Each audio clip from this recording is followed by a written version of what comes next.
Nolan. 2nd and 7. Birdsong after that pass, having a few words exchanged with RCC defenders, but he should take a look at the score before he opens seriously, before he runs the mouth. Yeah, well, Birdsong, enjoy your long rest, as after next week, that'll be just about it for Chaffey.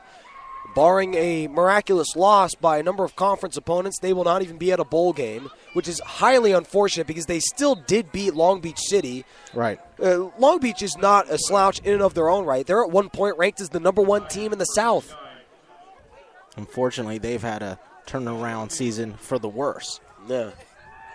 But Chaffey, despite a winning record at 5-3, heading in was outscored in points. And really, they didn't even play close at all against Mount Sag. Right. 49-21 in this game, and it was 47-14 in the game against the Mounties a month ago. Nickel set for the Tigers. Plant fumbles the snap, picks it up. He's able to loot out of 1 sack, and there he goes and spins to the turf after a gain of 10.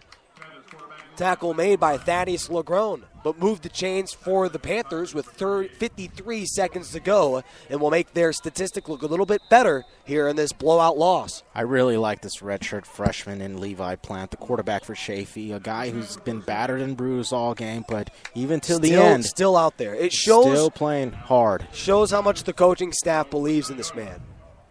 And next week they'll take on L.A. Harbor, who I believe fell to 1-8 as he fumbles the snap, and Plant may lose the game off of another fumbled opportunity. We have 20 seconds to go in the ball game. I think that'll be it right there. No, they got to get another snap, and they can't end on that bad of a note. That'd be a 4-yard loss, and nobody even touched him. Let's go. Come on. 9 seconds. 8, 7. Alec Dana to the left-hand side. One final play for Chaffey. The snap is back at 2.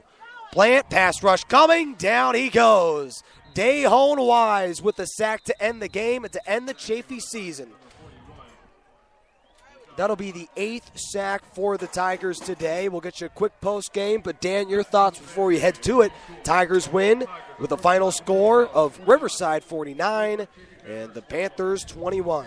Well, this game ended exactly how it started.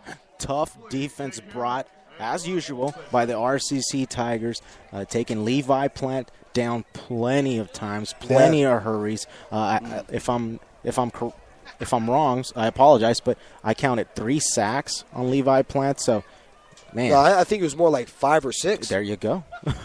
one literally by every man on the football team, including how fitting one to end the game.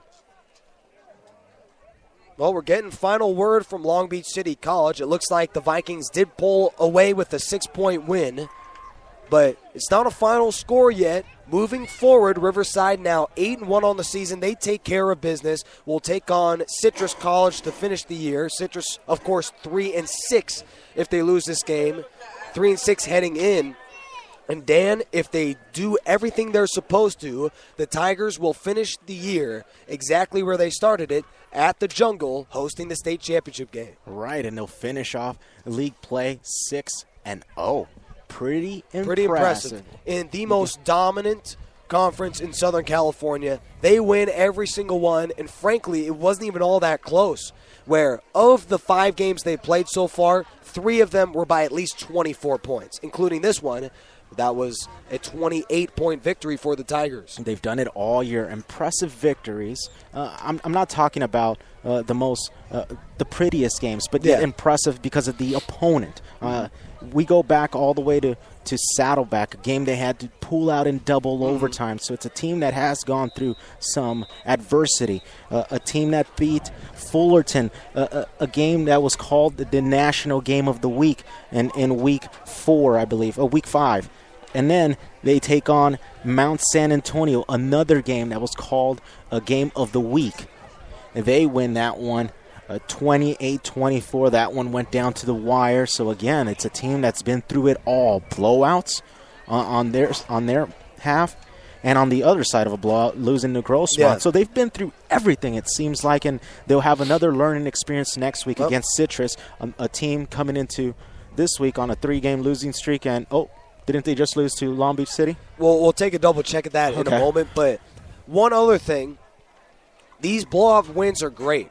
But when it comes down to one-possession ball games, the Tigers are 3-0. You can't ask for anything more that when it comes down to the wire, the Tigers have as good a winning percentage as any there in junior college. And I think the team out of the North, if we go to the state championship game, better watch out. Because, one, they have to make the long 200-plus mile trip down here to Southern California to play in the jungle. You got to believe that those fans will pack the stadium.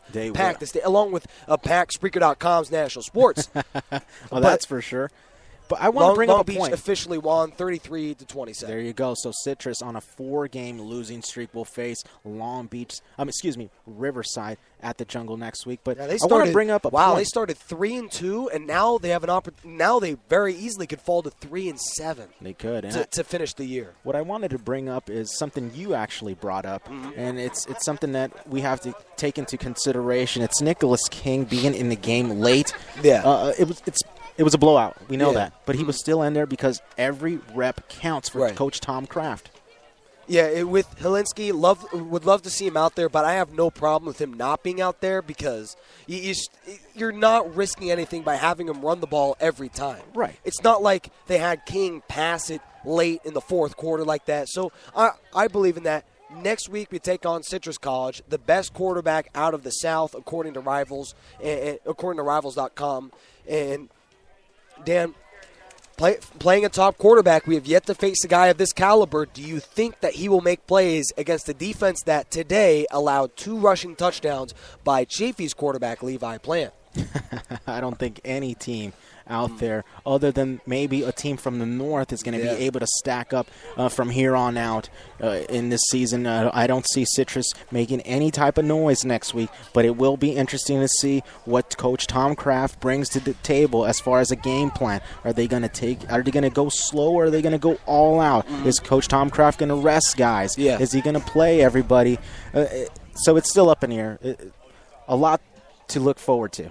Next week, Riverside, who hasn't allowed a single passing touchdown by a starting quarterback on the opposing side in over 2 games. Wow. Last to do it was Justin Allo, who had 2 touchdowns in week number 7. They'll take on Riverside City College next week. Citrus and the Tigers. Kickoff begins at 6, only on the national sports radio station on Spreaker.com. For Dan Cadino and the entire broadcast crew here at Grigsby Field, here in Rancho Cucamonga, it's a final score, 49-21. And before we call it a good night here from Rancho Cucamonga, Dan, final thoughts? My final thought is I still want to see Nicholas King in that tough situation, game on the line, 3rd and long. We saw the play to Isaac Whitney. That was phenomenal. You called no deep plays that we've converted all year. You had the 46-yard touchdown to Morin and the 64-yard catch to Whitney. And now, Dan, can I say we are a deep play ball club? a little bit. Like we have the potential to do that. That's the thing. It's the potential, and we haven't even reached it yet. So a lot to look forward to, Nick. Nicholas King, who stepped in for Kelly Helinski, is now 6-0 in his 6 starts as a member of Riverside City College, and the Tigers will improve to 8-1 and wrap up the National Central Conference. They are the conference champions and are the number 1 seed heading into the 2014 playoffs. The road to the state championship game goes through the jungle. We'll see you live at 6 p.m. next week as the Tigers take on Citrus College from Riverside, California. For Dan Gadino and the broadcast crew on the National Sports Radio station, this is Nick Rice signing off live from Rancho Cucamonga. We'll see you in a week. It's the Riverside College Tigers and Citrus College live on the National Sports Radio station. Good night, everybody, and thank you for listening.